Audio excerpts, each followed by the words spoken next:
नमस्कार महाराष्ट्र, या बुलेटिनमध्ये आपलं स्वागत आहे आणि हेडलाईन्स नंतर काही महत्त्वाच्या बातम्यांचा आपण विस्तृतपणे वेगवान आढावा घेऊया महाराष्ट्र लाईव्ह मधून।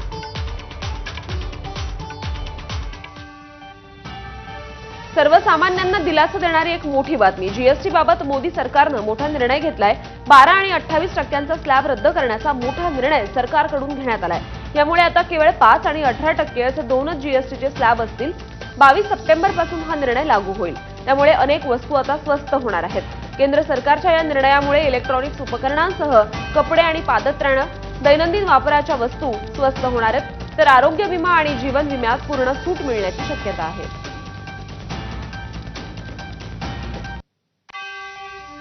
जीएसटी बाबत मोदी सरकारने मोठा निर्णय घेतलाय। 12 आणि 28% स्लॅब आता रद्द करण्याचा निर्णय घेतलेला आहे। काल जीएसटी काउन्सिलची दिवसभर महत्त्वपूर्ण बैठक पार पडली। यानंतर केंद्रीय अर्थमंत्री निर्मला सीतारामन यांनी पत्रकार परिषद घेतली आणि जीएसटी स्लॅबमध्ये बदल झाल्याची माहिती दिली।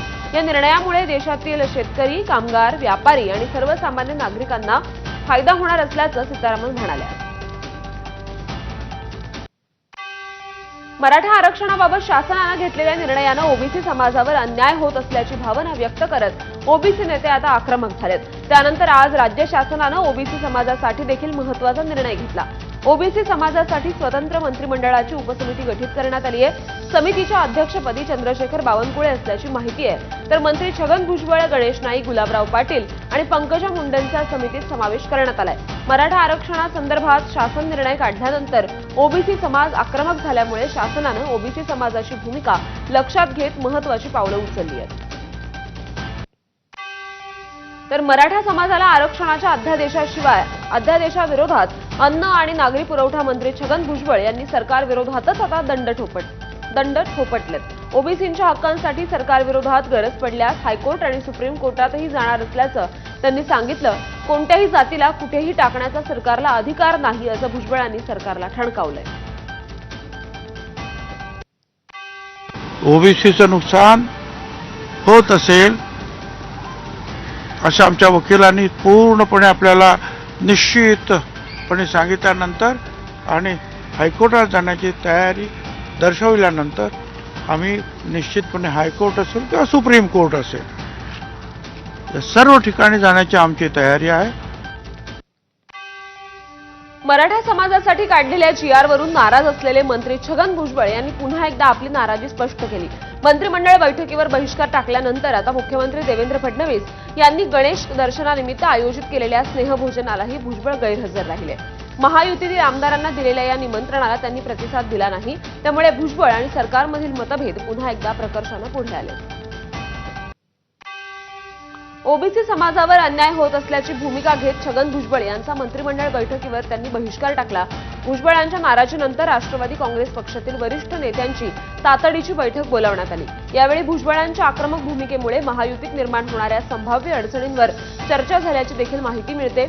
उपमुख्यमंत्री अजित पवार यांच्या उपस्थितीत प्रदेशाध्यक्ष सुनील तटकरे आणि पक्षाचे राष्ट्रीय कार्याध्यक्ष प्रफुल्ल पटेल बैठकीला उपस्थित होते।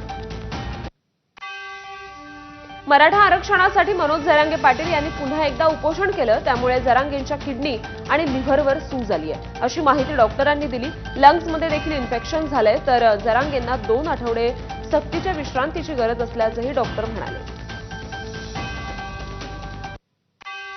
किडनी आणि लिव्हरवर सूज आहे, डिहायड्रेशन खूप जास्त होतं। त्यामुळे आपण IV fluids, medications, antibiotics, pain killers ह्या सगळ्या गोष्टी त्यांना सुरू केल्या आहेत। कालपेक्षा आज नक्कीच तब्येतमध्ये थोडी सुधारणा आहे, पण आणखीनही 1-2 आठवडे तरी त्यांना तब्येतीत सुधारणा व्हायला लागते। तर मनोज जरांगेंच्या उपोषणासाठी मुंबईत आलेल्या मराठा बांधवांना मोठ्या प्रमाणात जीवनावश्यक वस्तूंची मदत करण्यात आली होती। आता 5 दिवसांनंतर आंदोलन संपलं, त्यामुळे या सगळ्या वस्तूंचं काय करायचं असा प्रश्न आंदोलकांसमोर होता। या सामानातील जेवणासाठी उपयोगी पडणाऱ्या वस्तू नारायणगडावर दसरा मेळाव्यासाठी पाठवण्यात येणार आहेत, तर इतर वस्तू सफाई कामगारांना दिल्या जाणार आहेत। 5 दिवसात खराब झालेले रस्तेही पालिकेने स्वच्छ केले। नांदेडच्या भोकरमध्ये ओबीसी बांधव आता आक्रमक झालेत। हैदराबाद गॅझेटियरचा जीआर काढल्यानंतर ओबीसी आंदोलकांनी तहसील कार्यालयासमोर जीआरची होळी केली। जीआर रद्द झाला नाही तर गंभीर परिणाम भोगावे लागतील असा इशारा ओबीसी बांधवांनी दिलाय। जालन्यात ओबीसी आंदोलक आक्रमक झाले. मनोज जरांगे यांच्या मागण्यांचा सरकारनं काढलेला GR फाडत पायदळी तुडवण्यात आला. जरांगे यांच्या काही मागण्या सरकारनं मंजूर केल्या आहेत. त्यामुळे ओबीसी समाज आक्रमक झाला असून जालना जिल्हाधिकारी कार्यालयासमोर आंदोलन करण्यात आलं. ओबीसी प्रवर्गात घुसखोरी करणाऱ्या जरांगेंविरोधात जोरदार घोषणाबाजी देखील त्यांनी केलेली आहे. मनोज जरांगेंच्या मागण्या सरकारनं मान्य केल्यानंतर ओबीसी बांधव आक्रमक झाले. गोंदिया शहरातील जिल्हाधिकारी कार्यालयासमोर ओबीसी संघटनांनी सरकारच्या GRची होळी केली. तसंच शासनाचा निषेध देखील नोंदवला.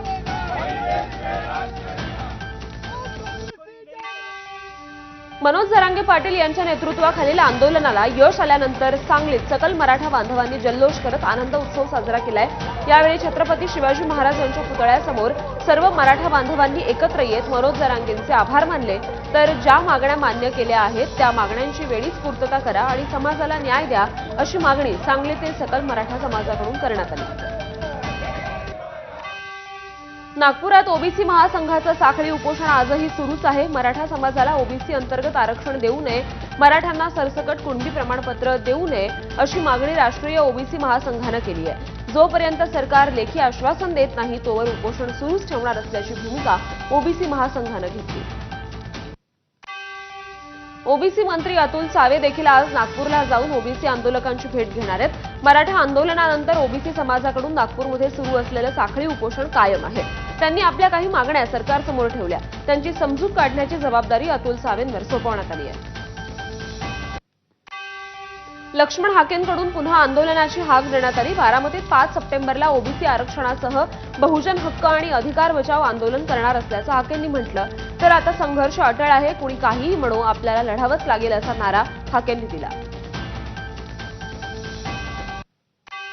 ओबीसी आरक्षणाची झोपडी उद्ध्वस्त करणाऱ्या या सरकारला आपला आवाज त्याच्यापर्यंत पोहोचवण्यासाठी बारामतीला आपण ज्या बारामतीमधून हे बेकायदा आंदोलन चालवलं गेलं, ज्या बारामतीमधून मनोज जरांगेंना रसद पुरवली गेली, त्याच बारामतीकरांच्या बारामतीमध्ये उद्याच्या 5 तारखेला आपल्याला सकाळी 10 वाजता मोर्चा काढायचा आहे. तर मराठा समाजाला ओबीसीतून आरक्षण दिल्यानंतर आता नवीन वादाला तोंड फुटण्याची शक्यता आहे. आता बंजारा समाजाकडून एसटी प्रवर्गामध्ये सहभागी करा अशी मागणी होतीये. मराठा समाजाला हैदराबाद गॅझेटियर प्रमाणे आरक्षण मिळत असेल तर बंजारा समाजाचा एसटी कॅटेगरीमध्ये जाण्याचा मार्ग मोकळा होईल. हैदराबाद गॅझेटियरची अंमलबजावणी करा अशी मागणी आता बंजारा समाज करणार असल्याचं माजी खासदार हरिभाऊ राठोड यांनी सांगितलं. हैदराबाद गॅजेट आम्हाला लागू करण्यात यावं आणि त्यानुसार बंजारा समाजाला शेड्यूल ट्राईबचे सगळे सवलती देण्यात यावी ही आता मागणी राहणार आहे. त्याच्यासाठी मोठा लढा आम्ही उभारू आणि लवकरच या लढ्याची रूपरेषा मी जाहीर करणार. सिंधुदुर्गात महायुतीत ठिणगी पडण्याची आता शक्यता आहे. कारण कुडाळ नगर पंचायतीतील 6 नगरसेवकांना जिल्हाध्यक्ष प्रभाकर सावंतांनी तडकाफडकी निलंबित केलंय. कुडाळ नगर पंचायतमध्ये भाजपच्या कमळ या चिन्हावर 8 नगरसेवक निवडून आले.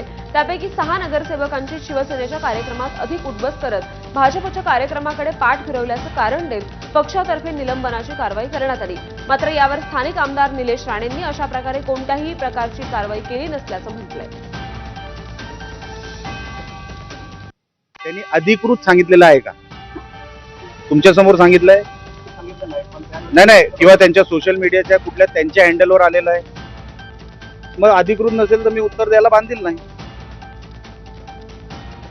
अधिकृत असेल तर सांगा, मी 100% उत्तर देतो. त्यांनी अधिकृत सांगितलेलं आहे का? तुमच्या समोर सांगितलंय? नाही, किंवा त्यांच्या सोशल मीडियाच्या कुठल्या त्यांच्या हँडलवर आलेलं आहे. मग अधिकृत नसेल तर मी उत्तर द्यायला बांधील नाही. अधिकृत असेल तर सांगा, मी 100% उत्तर देतो. मनसेचे वैभव खेडेकर यांनी मनसेला जय महाराष्ट्र करत भाजपात प्रवेश करणार आहेत. गेल्या काही दिवसांपासून वैभव खेडेकर भाजपच्या वाटेवर असल्याच्या चर्चा सुरू होत्या. अशातच काल भाजपच्या मुख्यालयात वैभव खेडेकर भाजपत जाहीर प्रवेश करणार आहेत. भाजप प्रदेशाध्यक्ष रवींद्र चव्हाण आणि इतर नेत्यांच्या उपस्थितीत वैभव खेडेकर भाजपत प्रवेश करणार आहेत.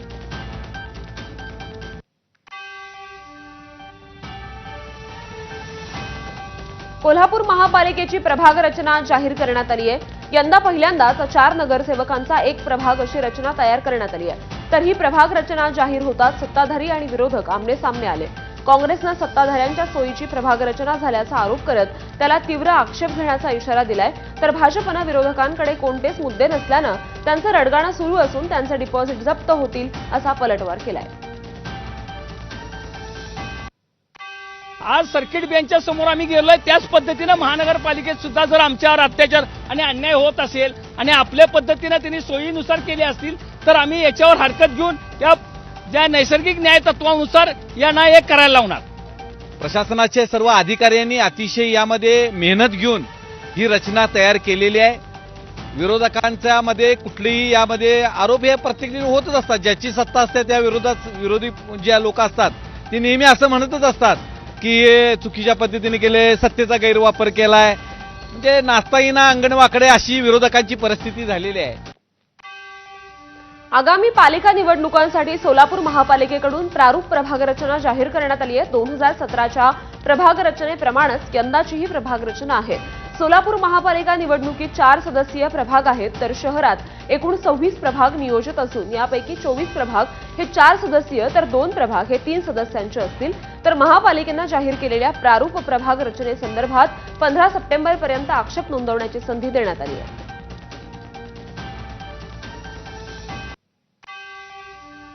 चंद्रपूर जिल्ह्यातील भद्रावती कृषी उत्पन्न बाजार समितीवर भाजपनं एकहाती सत्ता प्रस्थापित केली. अध्यक्षपदाच्या निवडणुकीत राजेंद्र डोंगे यांची 13 विरुद्ध 5 मतांनी निवड करण्यात आली. याआधी उद्धव ठाकरेंच्या शिवसेनेचे 11 आणि काँग्रेसचे 2 संचालक भाजपत दाखल झाल्यानं समीकरणं बदलली होती. तर अध्यक्ष भास्कर ताजणे यांच्यावर अविश्वास ठराव आल्यानं त्यांनी राजीनामा दिला होता. अखेर रवींद्र शिंदे यांच्या प्रयत्नातून बाजार समितीवर भाजपला झेंडा फडकवण्यात यश आलंय. भाजप खासदार नारायण राणेंना जसलोक रुग्णालयात दाखल करण्यात आलंय. डॉक्टरांच्या सल्ल्यानुसार नारायण राणेंना शस्त्रक्रियेसाठी जसलोक रुग्णालयात दाखल करण्यात आल्याची माहिती आहे. नारायण राणे यांच्यावर आजच शस्त्रक्रिया होणार आहे.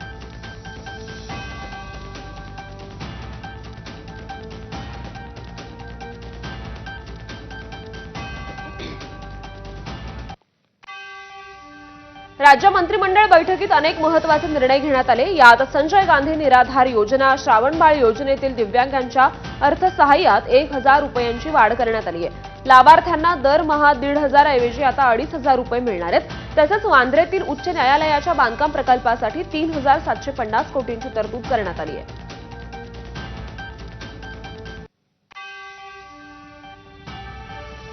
आणि या बातम्यांसोबतच महाराष्ट्र लाईव्ह मध्ये एक छोटासा ब्रेक घेतोय. बघत रहा एबीपी माझा.